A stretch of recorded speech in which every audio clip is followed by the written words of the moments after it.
타로 카드 장수도 많고 공부 다 해도 머릿속에 정리가 잘 안 되잖아요. 숫자에 묶어서 카테고리화 시키면 쉽게 공부도 할 수 있고 또 머릿속에 쉽게 정리도 할 수 있습니다. 이 5번의 카드들 6장을 간단하게 한번 정리해 보도록 하겠습니다. 숫자 5는 혼란이다 또는 연합이다 이렇게 표현을 해요. 그런데 이렇게 이해를 하면은 어렵잖아요. 그래서 제가 교재에는 조금 더 실전적인 표현으로 풀어 써놨는데, 서로 다른 성질이 한 대에 뒤섞여 있는 어떤 상태를 의미한다 이렇게 이해를 하시면 되겠습니다. 그런데 이제 메이저 카드는요, 특정 개인이나 인생을 살아가면서 필요한 어떤 중요한 개념을 의미하는 카드들이기 때문에 대표적인 인물인 이제 교황이 그려져 있는 거고요. 또 대표적인 개념인 이제 절제가 그려져 있는 거예요. 그 신도들이 있잖아요. 신도들이 다 각각 인종도 다르고 국적도 다르고 성별도 다르고 다 다를 거란 말이에요. 그러니까 서로 다른 성격이나 서로 다른 성질을 가진 이 많은 사람들을 한데 묶으려면 누군가 정신적인 지주 역할을 한다든지 아니면 한데 묶을 수 있는 어떤 시스템이나 또는 중재자가 필요합니다. 그게 이제 교황이고요. 혼란의 상태를 묶을 수 있는, 중재할 수 있는 중재자이거나 뭐 그런 규칙이거나 또는 뭐 시스템 또는 환경, 그런 역할을 하는 누군가를 의미할 수도 있겠죠. 아니면 우리 관계가 그런 관계다 뭐 이렇게도 얘기를 할 수 있을 거고요. 어쨌든 교황은 대표적으로 이 혼란을 중재할 수 있는 중재자 역할을 할 수 있는 대표적인 인물이 그려져 있습니다. 절제 카드는 뭐냐면, 이거는 이 천사가 중요한 게 아니고요, 어떤 개념을 표현하는 건데, 물이 이쪽에 있는 것도 아니고 저쪽에 있는 것도 아니고, 이게 물 안에 있는 것도 아니고 땅에 있는 것도 아니거든요. 이게 애매한 게 아니라 적절한 어떤 균형을 맞추고 있는 거예요. 혼란이라는 거는 어느 성질에 이렇게 치우칠 수 있는 그런 상태인 거잖아요. 균형이 깨진 상태죠. 그래서 그런 균형이 깨진 상태에서 이런 마음의 중심, 내적인 중심, 양극단의 치우침이 없이 균형을 맞출 수 있는 이런 개념이 표현이 되어 있는 겁니다. 교황 카드를 이제 외적인 역할이나 또는 뭐 외적인 어떤 중심을 뜻한다면, 절제 카드는 이제 내적인 거, 마음의 중심을 의미한다고 할 수 있겠죠. 그런데 이제 마이너 카드는 어떠한 상황이나 어떠한 장면을 나타낸단 말이에요. 그러다 보니까 서로 다른 성질이 한데 뒤섞인 어떤 한 장면, 상황을 나타내고 있다고 볼 수 있습니다. 만약 이 마이너 카드 4장을 부정적으로 읽는다면 왜 근원적으로 이런 문제들이 생기는 거예요?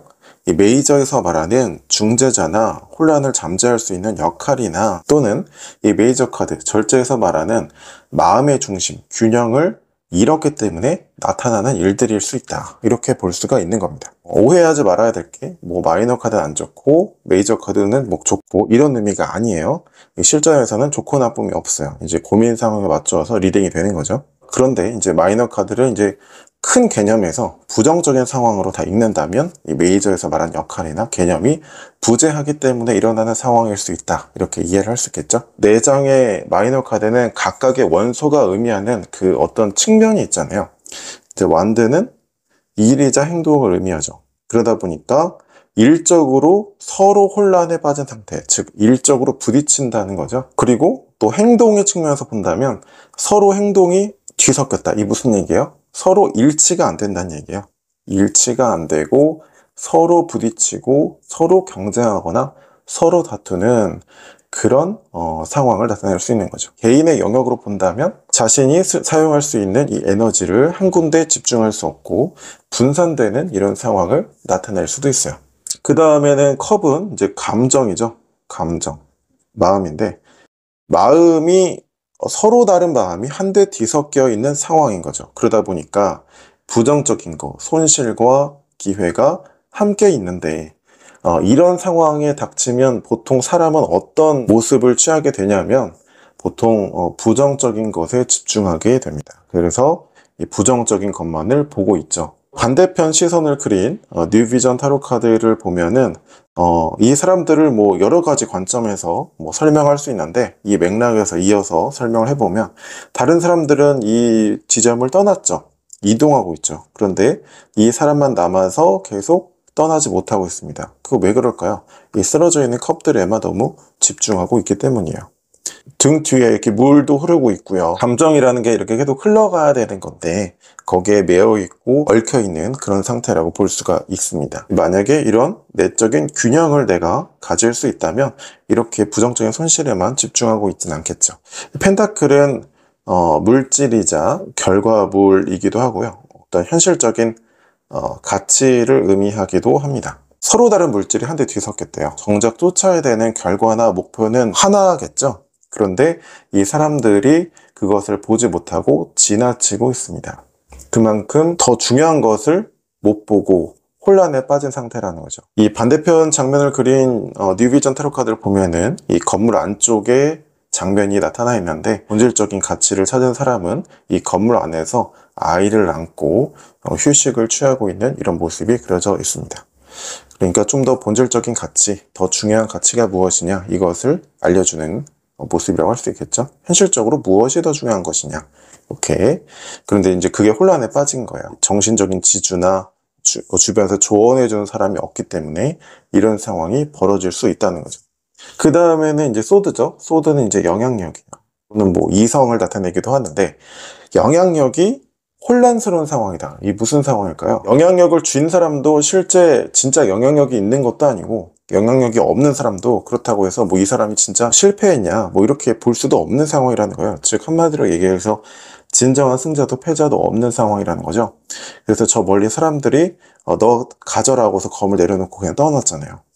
그러니까 이 사람이 그래 다 내 거다 하면서 좋아하면서 이 검을 다 취하고 있는데 사실 뭐 이 검을 취했지만 사람들을 잃었죠. 그러니까 진정한 승자도 패자도 없는 그런 상황이라는 겁니다. 반대편 시선을 그린 뉴비전 타로 카드를 보면은 결국 이 사람이 얻을 수 있는 건 뭐예요? 황폐해지고 막 연기가 막 피어오르는 이 건물밖에 없는 거예요.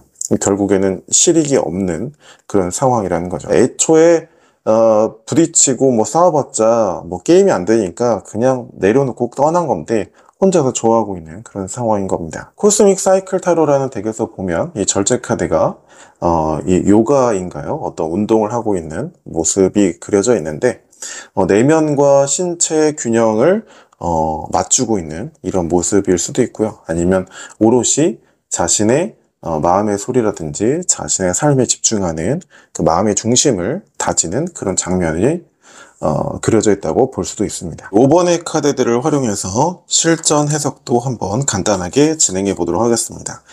이 5번의 카드 6장 중에서 2장을 뽑을 거고요. 그리고 그 외에 다른 카드들 중에서 한 장을 뽑아서 총 3장으로 리딩을 해볼게요. 네, 질문은 직장 내에서 새롭게 맡은 프로젝트가 있는데 이거 적응 잘 해서 끝까지 성공적으로 완수할 수 있을까요? 라고 물어봤다고 해볼게요. 자, 2장을 뽑았고요. 추가적으로 5번 카드가 아닌 카드 더미에서 한 장을 더 뽑아서 진행을 해보도록 하겠습니다. 절제는 어느 극단의 치우침이 없이 어떤 마음의 중심이라든지 균형을 잡는 어떤 상태죠. 그러니까 이 직무나 프로젝트를 맡으면서 마음의 중심을 잡으려고 했었다. 뭐 이렇게 읽을 수 있습니다. 그 다음 상황에 맞닥뜨린 상황 뭐예요? 펜타클. 펜타클은 이제 꼭 돈을 의미하는 건 아니에요. 어떤 그 현실적인 가치, 구체적인 어떤 물질을 의미하는 거기 때문에 그 고민 영역, 테마에 따라서 돈을 의미할 수도 있는 거지 이게 꼭 뭐 돈을 의미한다 그렇게 볼 수는 없습니다. 근데 지금 고민의 영역에서는 뭐예요? 새로운 직무, 프로젝트의 결과를 묻는 거죠. 그러니까 여기에서는 이제 결과물, 그러니까 나의 성과죠, 성과. 또는 뭐 내가 도달하고 싶은 어떤 목표일 수도 있고요. 근데 그거를 자꾸 근거리에서 못 보고 지나쳐요. 그러니까 객관적으로 보면 이 직무나 이 프로젝트가 어려운 건 아니에요. 쉽게 딱 보면은 할 수 있는 건데 그거를 못 보고 자꾸 지나치고 다른 것을 막 쫓느라 정신이 하나도 없습니다. 왜 그럴까요? 제가 초급 과정에서 말씀드렸지만 이분의 심리는 조급하기 때문이에요. 조급함. 그렇기 때문에 눈앞에 보고도 보지를 못하는 거거든요. 그래서 자꾸 결과물이 눈앞에 있는데도 그거를 잡지를 못하고 계속 가는 겁니다. 조급하기 때문이고, 이 두 장을 봤을 때 이 마음의 중심을 잡는다는 건 이렇게 볼 수가 있어요. 만약에 이 직무나 프로젝트가 이분이 진짜 하고 싶었던 일이라면 굳이 뭐 마음의 균형과 뭐 중심과 내면의 소리에 뭐 집중하고 그럴 필요가 있을까요? 그럴 필요가 없어요. 그냥 엄청 좋겠죠?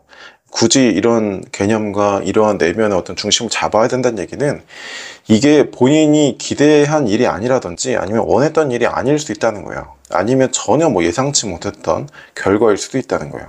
그러다 보니까 그 직무를 시작함에 있어서 내가 다른 영향에 휘둘리지 않고 좀 내가 중심을 잡고 가야 되겠다 이거를 잡고 있었는데, 하면 할수록 진행 과정에서 어때요? 점점 결과물을 잡을 듯 자꾸 놓치고 어떻게 가야 될지 모르고 혼란한 상태에 빠진다는 거예요.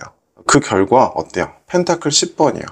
이 10번의 카드들은요, 제가 뭐 추억 과정에서 말씀드렸지만 다 되게 극단적입니다. 이 물질로만 가득 차 있거나 감정으로만 가득 차 있거나 아마 일로만 가득 차 있거나 다 한쪽 측면에서 완벽한 완전한 상황이에요. 이거는 뭐냐면 결과물의 입장에서는 완전한 상황이 됩니다. 만약에 돈을 많이 벌 수 있을까요? 이런 한쪽 측면에 그 부분만 물어보는 그 질문이었다면 뭐 많이 벌겠죠. 좋죠. 그렇죠? 그런데 이거는 이제 전반적인 두루두루 모든 면을 봤을 경우에 결과물은 뭐 굉장히 크게 얻을 수 있을지 모르겠으나, 결과물, 물질이 앞에 우선순위에 나온 상황이라는 건 무슨 얘기예요? 물질을, 성과가 앞에 우선순위에 나온 거지 나는 그 후순위가 되었다는 얘기예요. 즉 무슨 얘기냐면 이분이 일에 끌려간다는 얘기입니다. 결과물이 좋기는 해요. 그런데 그 안에서 내 역할이 과연 무엇이었나, 이러한 공허감이나 이런 씁쓸함을 맛볼 수는 있습니다. 그러면 이건 이제 어떻게 조언을 해야 될까요? 조언의 카드를 뽑아서 조언을 해야 된다 이렇게 생각하시는 분들이 많은데, 꼭 조언의 카드를 뽑을 필요는 없습니다. 메인 카드 리딩만 잘 되었다면 꼭 조언의 카드를 뽑아서 해석을 할 이유는 없어요. 물론 이제 상담도 서비스의 한 차원이기 때문에 내가 상담을 하는 사람의 입장에서도 시각적으로 보이는 게 있잖아요. 그러다 보니까 이제 카드 한 장을 더 뽑아서 진행을 하게 되면 뭔가 좀 더 성의 있어 보이고 뭔가 좀 더 서비스를 받은 것 같은 이런 만족도 측면에서는 좋죠. 그런데 이 메인 카드 리딩이 안 돼서 추가 카드를 뽑아야 된다? 나의 실력을 계속 늘지 못하게 하는 어떤 원인이 될 수 있습니다. 자, 이분이 마음의 중심 균형을 잡고 하려고 했는데 자꾸 그 결과물을 쫓는 입장에서 뭔가 길을 찾지 못했어요. 그러니까 이분에게 필요한 거는 스스로 무언가를 해결하려고 하기보다는 어때요? 아까 메이저 카드에서 말한 그 교황의 역할, 누군가에게 물어본다든지 함께 일할 수 있는 조언자를 구한다든지 아니면 나보다 조금 더 그 일을 잘했던 어떤 선배에게 도움을 구한다든지, 그게 필요한 상황일 수 있습니다. 상담을 할 때는 무조건 뭐 조언을 구해야 된다 이렇게 하기보다는 주변에 혹시 도움을 구하거나 뭔가 좀 앞서서 이 직무를 잘했던 선배라든지 좀 조언을 구할 수 있는 그런 사람이 있을까요? 라고 물어볼 수도 있고, 아니면 조직장이라든지 또 이제 중재자의 역할을 해줄 수 있는 누군가 있는지 질문을 하면서 자연스럽게 상담을 풀어가도 좋은 상담이 되겠습니다.